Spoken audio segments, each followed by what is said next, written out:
এই যে আজকে র্যাম্প হয়েছে, সবার খুব কৌতূহল, কেন র্যাম্প হয়েছে, কেন র্যাম্প হয়েছে? সংবাদ মাধ্যমের খুব কৌতূহল, যারা এসছেন আপনাদের কৌতূহল, সোশ্যাল মিডিয়ায় অনেকের কৌতূহল। কৌতূহল আছে তো যে হঠাৎ করে এত বড় র্যাম্প কেন, কে হাঁটবে, কে হাঁটবে? কৌতূহল ছিল, কৌতূহল আছে। এই র্যাম্পে আজকে আমি 3 জন ভূতকে হাঁটাবো, 3টে ভূত আপনারা দেখবেন।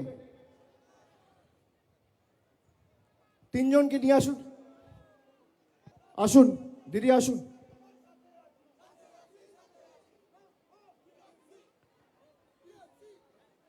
এখানে 2 জন ভদ্রলোক আছে, 1 জন ভদ্রমহিলা আছে, সবাই দেখতে পাচ্ছেন? দাদা এদিকে একটু দেখান, দেখতে পাচ্ছেন? দেখতে পাচ্ছেন সবাই? আপনার নাম কি বলুন? মনিরুল ইসলাম মোল্লা। আপনার নাম কি দাদা? হরে কৃষ্ণ গিরি। আপনার নাম কি বৌদি? মিসেস মায়া দাস। আপনারা দেখতে পাচ্ছেন? এদিকে যারা আছে, এদিকে যারা আছে, এদিকে যারা আছে, সংবাদ মাধ্যমের বন্ধুরা সবাই দেখতে পাচ্ছেন? এখানে আমি একা আছি, আমার পাশে 2 জন ভদ্রলোক, 1 জন ভদ্রমহিলা আছে। এই 3 জনকে দেখে কি মনে হচ্ছে আপনার? আসুন আমার সাথে আসুন। এই 3 জনকে দেখে কি মনে হচ্ছে আপনাদের? কি মনে হচ্ছে? কি মনে হচ্ছে? ঠিক মনে হচ্ছে? এই 2 জন ভদ্রলোক দিয়ে দেখছেন, 2 জনের বাড়ি হচ্ছে মেটিয়াবুরুজ বিধানসভা, আর বৌদির বাড়ি হচ্ছে কাকদ্বীপ বিধানসভা। দেখতে পাচ্ছেন? কি আমি একা দেখছেন না 4 জন দেখছেন? কজন দেখছেন? কজন? এবার শুনুন, ইলেকশন কমিশন এদের দেখতে পাচ্ছেন না, এদের মৃত ঘোষণা করে দিয়েছে। এই জন্য আমি র্যাম্প বানিয়েছি। আর এরকম 3টে 4টে কেস না, খালি দক্ষিণ 24 পরগনা জেলায় 24 জন রয়েছে যারা জীবন্ত বহাল তবিয়তে রয়েছে, কিন্তু এদের দেখিয়ে দিয়েছে মারা গেছে। আরে আমরা যতদিন আছি একটা মানুষের মৌলিক অধিকার আমরা যেতে দেবো না। দিল্লি আগামী দিন তৃণমূল যাবে, বিজেপির দালালরা তৈরি থাকো, ভ্যানিশ কুমার তৈরি থাকো, তৃণমূল দিল্লিতে যাবে। আজকে যা মাঠে লোক হয়েছে আমি ছেড়ে দিলাম। রাস্তায় পাটুলি থেকে আসার সময়, পাটুলি থেকে শুরু করে এই ময়দান অবধি প্রায় 20-22 কিলোমিটার রাস্তা, সোনারপুর হয়ে এলাম। রাস্তার দুধারে যা লোক ছিল, 1/3 লোক যদি দিল্লিতে যায়, জ্ঞানেশ কুমার অমিত শাহ বানের জলে ভেসে যাবে, চোখে দেখা যাবে না। খালি রাস্তায় যা লোক ছিল, বানের জলে ভেসে যাবেন। দর্শক, আজকে বারুইপুরে এই সব বলেছেন অভিষেক ব্যানার্জি। ওনার নির্বাচনী প্রচার সভা বলতে পারি আজকে থেকে শুরু হলো কার্যত। উনি নাকি গোটা রাজ্য জুড়ে করবেন, অনেক সব সভা হবে এই মাসেতেই, তারপর ওনার পিসি নামবেন। তো সেখানে প্রথমত যে মাঠেতে প্রোগ্রামটা করেছেন, মাঠে মানে মানুষের বসার জায়গা যা, তার থেকে বেশি ওনার ওই মঞ্চ, র্যাম্প এইসব তৈরিতে লেগে গেছে। মানে কীরকম দেখুন না, র্যাম্প করা হয়েছে যেন ফ্যাশন শো হচ্ছে বা কোনো ওই অর্কেস্ট্রা প্রোগ্রাম হয় না সেই টাইপের, মানে এত এরকম ব্যাপার। তারপরে সিকিউরিটির জন্য গ্যাপ ইত্যাদি করে করে মাঠের অর্ধেকের বেশি ব্লক। তারপর ফাঁকা জায়গাতে কিছু মানুষ এসছেন বলতে যা জায়গা ওখানে ফাঁকা, একটা পঞ্চায়েত থেকে লোক এলে ভর্তি হয়ে যাবে, এরকম একটা ব্যাপার। তো ওখানে প্রোগ্রামটা আয়োজন করা হয়েছে। তো উনি যেটা বললেন যে আমি এটা করেছি আমার জন্য না, ভূতকে দেখাবো। ভূত মানে এই যে ইনারা ভোটার, কিন্তু ওনাদেরকে মৃত বলে নাকি কমিশন দেখিয়ে দিয়েছে, মানে নাম বাদ গেছে মৃত হিসেবে। তো বলে শুনলেন আপনারা যে আমাকে একা একা দেখছেন না, সবাইকে দেখতে পাচ্ছেন। তো এরকম করতে দেব না। ভ্যানিশ কুমার মানে জ্ঞানেশ কুমার যিনি আছেন মুখ্য নির্বাচন কমিশনার, তার উদ্দেশ্যে বলছেন কটাক্ষ করে তৈরি থাকো, দিল্লি যাবে টিএমসি, আর যা লোক আজকে যেটা বলার চেষ্টা করেছেন তার একটা অংশ গেলেই নাকি সব বানের জলে ভেসে যাবেন সবাই। আমি দর্শক যখন লোকের কথাটা এলো, লোকের ব্যাপারটা একটু দেখায়, আপনারা হয়তো অন্যান্য মিডিয়াতেও দেখেছেন, এটা অভিষেকের না একটা আমি দেখেছি যেখানেই মানে বক্তব্য রাখতে যান আমি দেখি এই কমন একটা ডায়লগ দিয়ে থাকেন যে আমি মানে যেখানে যখন সভাটা করেন বলেন যে এখানে যা লোক আছে না এর কয়েক গুণ লোক রাস্তাতে রয়েছেন, আমি আস্তে আস্তে দেখলাম সব লোকে ভর্তি, এখানে কত লোক দেখছেন এর থেকে অনেক গুণ রাস্তাতে। এটা কমন ডায়লগ, এটা দেখবেন যেখানেই অভিষেক বক্তব্য রাখতে যাবেন এটা উনি বলবেনই, মানে দেখানোর চেষ্টা করবেন ওনার সভাকে ঘিরে কত মানুষের জমায়েত। তো এখানেও ওটা বলেছেন যে ওই পাটুলি থেকে যা লোক ছিলেন, আমি জানি না পাটুলি থেকে আমি তার ফলো করিনি কত লোক দুদিকে ছিলেন, এবং যার একটা অংশ গেলে নাকি সব ভেসে যাবেন বানের জলে। আমি শুধু এখানে এই যেখানে প্রোগ্রামটা হয়েছে এক তো ওই অবস্থা বললাম, মঞ্চের জন্য সব জায়গা ঘিরে নেওয়া হয়েছে, তারপরে যে ফাঁকা জায়গাগুলো ছিল হয়তো দূর থেকে ক্যামেরাতে দেখলে মনে হচ্ছে একটু ঘিঞ্জি লাগছে, বেশি বেশি লোক লাগছে, কিন্তু একটা ছোটো ছোটো ব্লক টাইপের করছে, মানে ফাঁকা ছিল আর কি, একটা ছোটো ছোটো ব্লক, সেখানেও লোকজন মানে ওনার বক্তব্য চলছে চলাকালীন দেখবেন সব উঠে উঠে পালাচ্ছেন। দেখবেন হয়তো বলবেন যে এটা পরের ছবি, আমি সাউন্ডটা শোনালে বুঝতে পারবেন যে অভিষেকের গলা শোনা যাচ্ছে, দেখবেন। আগামী নির্বাচনের দিন শেষবার একবার লাইনে দাঁড়াবেন, তারপর দেখছেন তো, মানে তখনও বক্তব্য চলছে, মানে পালাচ্ছেন সব, কেউ ডান্ডা নিয়ে এসেছিলেন, ডান্ডা মানে ওই প্ল্যাকার্ড নিয়ে ইত্যাদি নিয়ে সব উঠে পালাচ্ছেন, তখন মানে বক্তব্য শেষ হয়নি তখনই পালাচ্ছেন। আমি আরও সব ভিজুয়াল দেখছিলাম, অন্যান্য মিডিয়া দেখাচ্ছে রাস্তা থেকে লোক পালাচ্ছেন, তাদেরকে আবার পুলিশ ঘেরাঘিরি করছে যাতে না ফাঁকা হয়ে যায় পুরো মঞ্চ চত্বরটা, এই নিচের জায়গাটা। এই তো লোক, এতে নাকি বানের জলে ভেসে যাবেন ভ্যানিশ কুমার এসা। আমি নজর করছিলাম যে এই প্রথম তো একটা মানে সভা হচ্ছে, তো দেখবো লোকজন কেমন। তো আমার যারা ওখানে আছেন আমি একটু খবর নিলাম প্রথমে যে মাঠটা কত বড়। তো আমাকে প্রথমে বলা হলো, তখন প্রোগ্রাম শুরু হয়নি, যে মাঠ যেমন তেমন, মাঠের যা এমনি মাঠ ছোট একটা মাঠ, কিন্তু এত জায়গা জুড়ে ওনার সিকিউরিটি, র্যাম্প, স্টেজ 2-3টে, তারপরে আরও সব জায়গা করা হয়েছে, আইপ্যাকের জায়গা, প্রেসের জায়গা, বলে মানুষ বসবেন কোথায়, বসার জায়গাটাই তো ঠিক মতো বেশি নেই। যে কোনো মাঠে একটা কোণে একটা ধারে একটা মঞ্চ হয়, বাকি মাঠ ফাঁকা থাকবে, মানুষজন এসে বসবেন। এখানে এমন করা হয়েছে র্যাম্পের নামে, যদিও উনি আবার বলছেন যে আমি যারা মৃত ওদের জন্য র্যাম্পটা করেছি, তো দেখবো আরও অন্য জায়গাতে প্রোগ্রামটা করবে, সেখানে দেখবো কাদের জন্য র্যাম্প হয়। অ্যাকচুয়ালি উনি নিজেকে এইভাবে ধরা দিতে চাইছেন, মানে ধরা বলতে কি, মানে লোককে দেখাতে চাইছেন কাছে এসে দেখো আমি তোমাদের লোক, তারপরে মাথা ঠুকছিলেন, দেখছিলাম কয়েকটা ভিডিও এসছে, এইসব করছেন। এবং আমি তো বলবো এই যে আজকে যা র্যাম করে করা হয়েছে, এ বিরাট অঙ্কের খরচ আছে, মানে স্টেজ তৈরি করা, সাউন্ডিং, মানে যা দর্শক এটাতে চলে যাওয়া সব ছবি দেখছেন, মানে মাইক সব, মানে বিরাট, মানে এক একটা সভাতে কত যে খরচ করছেন ইনারা, আমার তো কোনো আইডিয়া নেই, আমার সত্যি কোনো আইডিয়া নেই। আপনাদের আইডিয়া থাকলে আপনারা কমেন্টে লিখবেন। এইরকম যদি সভা মঞ্চ তৈরি করা হয় জায়গায় এবং জেলা জুড়ে কত 25 না 26টা নাকি উনি প্রোগ্রাম করবেন, তার মানে এই পর্বেই কত খরচা হবে, এবং শক্তপোক্ত সব আঁটোসাঁটো করে করা হচ্ছে, বিরাট করে করা হচ্ছে। মানে এই রকমভাবে কোনো দল দেখবেন প্রচার করে না।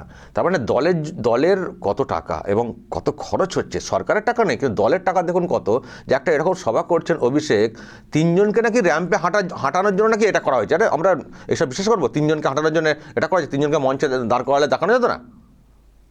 তারপরে পুরো মাঠ জুড়ে প্লাস করে বড় করে র্যাম্প করা হয়েছে হাঁটানোর জন্যে, না নিজে হাঁটার জন্য, নিজের বাহাদুরি দেখানোর জন্যে? আর এইরকমভাবে শক্তপোক্ত, তো এই যে খরচটা মানে বুঝতে পারছেন কী লেভেলে হচ্ছে। মানুষের এই টাকা ওনারা আদায় করেছেন যে কোনোভাবে হোক। তো যাই হোক, কিন্তু লোকজন আমি সে অর্থে খবর মানে পেলাম না। এক তো ওই ছোটো জায়গা, তাও লোক এসেছেন।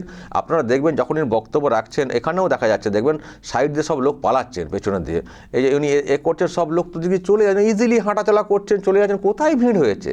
প্রথম সভা গড়, কোথায় ভিড়? ওই সামনে কিছু গ্যাঞ্জাম করে রাখা হয়েছে, বাকি সব লোক চলে যাচ্ছেন। আর উনি বলছেন পাটুলি থেকে এত লোক সব ভেসে যাবেন, তার 1/3 লোক যদি দিল্লিতে যান।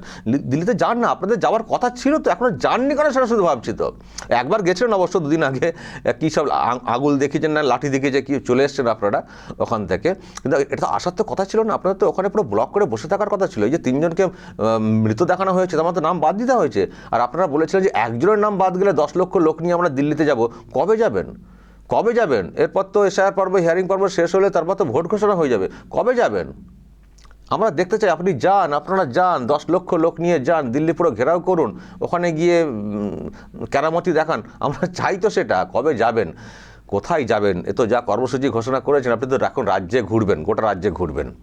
ফলে দর্শক, অভিষেকের এই যে ছেলে মানুষই মন্তব্য উল্টো পাল্টা, এগুলো কোথাও না হাস্যকর হয়ে যায়। নিজের সভা যখন হচ্ছে তখনই লোক থাকছেন না, যাদেরকে আনা হয়েছিল জোর করে যেতে হবে, হয়তো এরকম প্রেশার ছিল যেতে হবে, নাহলে এই বন্ধ করে দেবো, সেই বন্ধ করে দেবো, জব কার্ডের কাজ বন্ধ করে, হয়তো এসছেন, কিন্তু তারা অভিষেকের বক্তব্য তারা শুনতে খুব একটা পছন্দ করছিলেন না, এটুকু পরিষ্কার। তারা দেখছি সব চলে যাচ্ছেন, তারা আগে থেকেই কেটে পড়ছেন, চলে যাচ্ছেন। তো দর্শক, এ হচ্ছে ব্যাপার। কিন্তু আমি যেটা বলতে চাই, আমি ধরে নিচ্ছি তর্কের খাতিরে অভিষেক যেটা বলছেন যে হ্যাঁ এদেরকে বাদ দিয়ে দেওয়া হয়েছে, আমার খুব জানার ইচ্ছে। দর্শক, আমাকে একটু বলবেন তো, যাদেরকে দেখতে পেলেন, এই যে 3 জনকে যাদেরকে দেখাচ্ছেন অভিষেক, আমি আরও একটু বড় করে দেখাতে চাই। দেখুন দর্শক, আমাকে দয়া করে এই যে 3 জনকে দেখতে পাচ্ছেন আপনারা, এদের মানে এই কোন এলাকার এদের বিএলওদের ফোন নম্বরটা আমাকে দিতে পারবেন দর্শক? আমাকে হোয়াটসঅ্যাপে কমেন্টে দেবেন না, কিন্তু মানে পাবলিক করবেন না, আমাকে হোয়াটসঅ্যাপে, আমার হোয়াটসঅ্যাপ নাম্বার দেখতে পাচ্ছেন এখানে, একটু দেবেন দয়া করে। এই 3 জন লোক কোথাকার, কোন বুথের, আমাকে তাদের একটু মানে বিএলওদের একটু ফোন নাম্বারটা দিন তো। আমার একটু খুব জানার ইচ্ছে যে এইরকম জ্যান্ত লোকগুলোকে মৃত কেন উনি দেখালেন, এটা আমার জানার ইচ্ছে। আর অভিষেকের কাছে আমার বলার, খুব খারাপ হয়েছে, জীবিত মানুষকে মৃত কেন দেখাবে কমিশন? ব্যবস্থা নেওয়া উচিত। নিশ্চয়ই আপনি জোর দিয়ে এই কথাটা বলবেন, একটু বলুন না যে বিএলওরা এটা করেছেন। কারণ জীবিতকে মৃত দেখানো হয়েছে, তার মানে একেবারে বুথ লেভেলের নিচে যারা বিএলও তারা এটা করেছেন। যেসব বিএলওরা এইসব করেছেন তাদের বিরুদ্ধে এফআইআর হবে, তাদের শাস্তি চাই। একটু বলুন না জোর গলাতে। আপনি গ্যারেজ কুমার পৌঁছে যাচ্ছেন, আরে নিচেতে নামুন, নিচেতে বিএলও যে বুথে এই ঘটনা ঘটেছে সেই বিএলওদের ব্যবস্থা চাই। কে সেই বিএলও? সেই 3 জন বিএলওকে হাজির করান না, সেই 3 জন বিএলওর কান ধরে হাজির করান এখানে, বা ঘাট ধরে হাজির করান যে আপনারা কি দেখেছেন, জীবন্ত মানুষ এখানে মৃত করেছেন।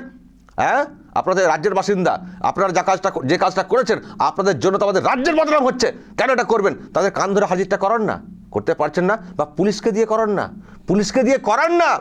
আমি বলবো, যখন অভিষেক এইগুলোকে ডিসপ্লে করে দেখাতে পারছেন, নির্বাচন কমিশনার উচিত এই 3 ব্যক্তি কোন কোন বুথে তাদের বিএলওকে ধরে চিহ্নিত করে দেখানো যে এরা এই কাণ্ডটা করেছেন, সুতরাং এদের বিরুদ্ধে ব্যবস্থাটা নেওয়া উচিত। আর না হলে ওই সব বিএলওরা পরিষ্কার করে এই রকম ওপেন মঞ্চে দাঁড়িয়ে বলুন কেন আপনারা এটা করেছেন বা করতে বাধ্য হয়েছেন, বলুন, কারণ জাস্টিফাই করুন। এখানে চাই তো বিএলওদের কাছে পরিষ্কার করতে হবে। এই যে একতরফা একটা প্রচার চালানো হচ্ছে, জীবিতকে মৃত বলে দেখানো হচ্ছে, এসব বললে তো চলবে না। সুতরাং যারা বিএলও আছেন তাদেরকেও পরিষ্কার করে বলতে হবে, ব্যাখ্যা দিতে হবে যে সত্যিই তো জীবিত মানুষকে মৃত কেন দেখানো হবে। আমি তো জানি এই যে জেলা, এখানে টোটাল মৃত সংখ্যা যেটা কমিশন পেয়েছে 3,36,000 মতো, 3,36,000 মৃত বলে বলা হচ্ছে। সেখানে অভিষেক বলছেন এখানে 24 জন নাকি মৃত। সত্যি তো 24 জনই বা কেন জীবিতকে মৃত দেখানো হবে? যদিও দেখুন এত বড় সংখ্যাতে অনেক সময় হেরফের কিছু একটা কারণে হয়ে যায়, কিন্তু আবার দেখবেন কমিশন হিয়ারিংয়ের সময়ও দিয়েছে, কারো যদি কোনো সমস্যা হয়, নাম না ওঠে, ডিরেক্টলি আপনি কমিশনে বলতে পারবেন। তো সেই পর্ব এখনও শেষ হয়নি, তার আগেই অভিষেক র্যাম বানিয়ে লোককে ডিসপ্লে করতে শুরু করে দিয়েছেন। ভাবুন, এখনও কিন্তু ফাইনাল লিস্ট বের হয়নি, এখনো বের হয়নি, এখনো কমিশনের হিয়ারিং চলছে, কিন্তু তার অপেক্ষা করা হচ্ছে না। এই লোকগুলোকে কমিশনের দপ্তরে যেতে বলা হলো না যে আপনার নাম বাদ গেছে, দেখুন কি কারণে, টেকনিক্যাল কোনো ফল্ট কিনা, আপনারা যান ওখানে ব্যবস্থা করুন, যদি নাম আসে তখন আমরা যা বলার বলবো। সেটাও অপেক্ষা করলেন না, সেই কাজটা করতে দিলেন না। তার আগে উনি ডিসপ্লে করে দেখাচ্ছেন, দেখো কমিশন ইচ্ছাকার নাম বাদ দিয়ে দিয়েছে। কমিশন কি ফাইনাল লিস্ট বার করে দিয়েছে? তো ওনারা যাবে না? অনেকের নাম তো অনেক কারণে প্রবলেম হতেই পারে, কেউ পালিয়ে গেছেন, ছিলেন না, মানে কোথাও বাইরে ছিলেন, তাকেও খুঁজে পাওয়া যায়নি, তাকেও নিখোঁজ দেখানো হয়েছে। পরে তিনি যদি এসে থাকেন, তিনি কমিশনে বললে আবার কমিশন তার নাম তুলে দিচ্ছে। এটাই তো প্রসেস। টেকনিক্যাল কারণে হয়তো হতে পারে কাউকে মৃত্যু, আমি ধরছি তর্কের খাতিরে, ঘটে যেতে পারে। তো তিনি আবার কমিশনে, যখন তিনি দেখলেন যে আমার নামটা নেই, মৃত্যু বলে দেখানো হয়েছে, কমিশনে গেলেই তো, এখন তো হিয়ারিং পর্ব চলছে, গেলেই তো নাম উঠে যাবে। তো সেখানে না গিয়ে এখানে অভিষেকের ডিসপ্লেতে এসছেন এরাই বা কারা? এই যে 3 জনকে দেখানো হলো, অভিষেক যে বড় করে দেখালেন, আমাদের খুব জানার ইচ্ছে এরাই বা কারা, এদের কি পরিচয়, এদের পলিটিক্যাল পরিচয়টা একটু জানবেন তো দর্শক। এরা কারা, এরা কেন কমিশনে না গিয়ে অভিষেকের কাছে চলে এসছেন র্যাম্পে হাঁটার জন্য? এদেরকেও চিহ্নিত করতে হবে, এরা কারা, এদেরকে চিহ্নিত করতে হবে। আপনারা তো সচেতন মানুষ, যখন নামটা আসেনি, কোনো কারণে আপনাকে মৃত বলে দেখানো হয়েছে, তো আপনি কেন কমিশনের দরবার করলেন না? সেখানে নামটা আগে উঠছে কি উঠছে না সেটা আগে দেখলেন না? চলে এলেন অভিষেকের হাত ধরে র্যাম্পে হাঁটার জন্য, চলে এলেন, ন্যাকামো চলছে। ফলে দর্শক, এ সবের মধ্যে কত একটা চক্রান্ত আছে। আমি অনেক আগে বলেছিলাম, যখন হচ্ছিল না প্রোগ্রামটা শুরু হয়েছিল SIR, আমি বলেছিলাম যে দেখবেন এরা এমন কিছু করবে, এমন কিছু তৈরি করে রাখবে, যখনই তালিকা খসড়া তালিকা মানে প্রকাশ পাবে, দেখবেন ওই সেইগুলোকে প্রকাশ্যে এনে এনে দেখানোর চেষ্টা করবে, একটা ন্যারেটিভ করার চেষ্টা করবে, দেখো কমিশন ইচ্ছা করে এগুলোকে বাদ দিয়েছে। অ্যাকচুয়ালি এর পেছনে অনেক আগে থেকে প্ল্যানিং, জাস্ট কমিশনকে হেও করা বা SIR এই প্রসেসটাকে হেও করা। এরা করবে, এই দল যা আমি চিনি এরা করবে, এদের ওই যে ডিজিটাল যে সংস্থা আছে ওদের মাধ্যম দিয়ে এরা করবে, এরা সব করবে, করে রাখবে, ঠিক টাইমে এরা ডিসপ্লে করবে। আপনারা দেখেছেন যখনই তালিকা প্রকাশ পেল, তালিকা প্রকাশের সাধারণ মানুষ তখনও চেক করে উঠতে পারেননি সবার কাকে আছে, ওনাদের কাছে পুরো লিস্ট চলে এলো, ওনারা বলতে শুরু করে দিলেন প্রেস মিট করে। তার মানে কি, সব অঙ্ক ওনাদের কাছে তৈরি ছিল, সব হিসেব, সব ডকুমেন্ট তৈরি করে রাখা হয়েছিল এগুলোকে বলার জন্যে। আবার ওনারা এটাও জানেন শেষ পর্যন্ত তো উঠে যাবে বিষয়টা, ফাইনাল লিস্ট হয়ে গেলে উঠে যাবে, তো তার আগে আমরা এটাকে একটু বলে টলে একটা মার্কেট গরম করবো আর কি। তো এটা মার্কেট গরম চলছে, এটা মার্কেট গরম চলছে, এখনই কিচ্ছু হয়ে যায়নি। এটা টেকনিক্যাল ফল্ট, অনেক কারণে অনেক কিছু হতে পারে, কিন্তু এই হওয়ার পেছনে আমার তো মনে হয় কোথাও ষড়যন্ত্র ছিল। এই যে নাম বাদ রাখা না, এই নামটা বাদ দিয়ে দেওয়া না, বাদ রাখা, মানে জীবিতকে মৃত বলা হয়েছে না, এটা টেকনিক্যাল কারণে হতে পারে না, আমি সেটাও মানছি, কিন্তু আমার এটাও কোথাও মনে হচ্ছে টেকনিক্যাল কারণে শুধু না, ইচ্ছে করে প্ল্যানিং করে অঙ্ক কষে এটাকে বাদ রাখা হয়েছে। এর পেছনে এই তৃণমূল কংগ্রেসের শাসকের একটা ষড়যন্ত্র আছে, এটা আমার কোথাও সন্দেহ রয়েছে। এরা এই পলিটিক্স করার জন্যই এইভাবে সাজিয়ে রেখেছিল যে এটা হবে, তারপর এই আমরা করতে যাব, এই আমরা বলতে যাব। এটা হচ্ছে তার একটা ফল, রেজাল্ট, সবটাই প্ল্যানিংয়ের মধ্যে পড়ে। তো যাই হোক দর্শক, এই হচ্ছে ব্যাপার। অভিষেকের আজকের এই ড্রামা আপনারা দেখলেন, মঞ্চ তৈরি করেছেন, অনেক কিছু করেছেন দর্শক, কিন্তু লোকজন শেষ পর্যন্ত ছিলেন না, পালিয়ে যাচ্ছিলেন। দর্শক বলবেন আপনারা অভিষেকের এই ড্রামা প্রসঙ্গে, আর অবশ্যই এদের পরিচিতি আমাকে আলাদা করে হোয়াটসঅ্যাপে বলবেন, পাবলিকলি বলবেন না, আলাদা করে হোয়াটসঅ্যাপে বলবেন, আর দয়া করে আমাকে বিএলওদের নাম্বারটা দেবেন, তো আমি একটু খোঁজ নেব কে তারা, তাদেরকে বলতে হবে কেন তারা নামটা এরকম করেছেন, প্রকাশ্যে স্বীকার করতে হবে কাদের চাপে, কাদের কী কারণে এটা হয়েছে, স্বীকার করতে হবে, খোলাসা করতে হবে। দর্শক বলবেন যা বলার, এবং নজর রাখবেন আরামবাগ টিভিতে।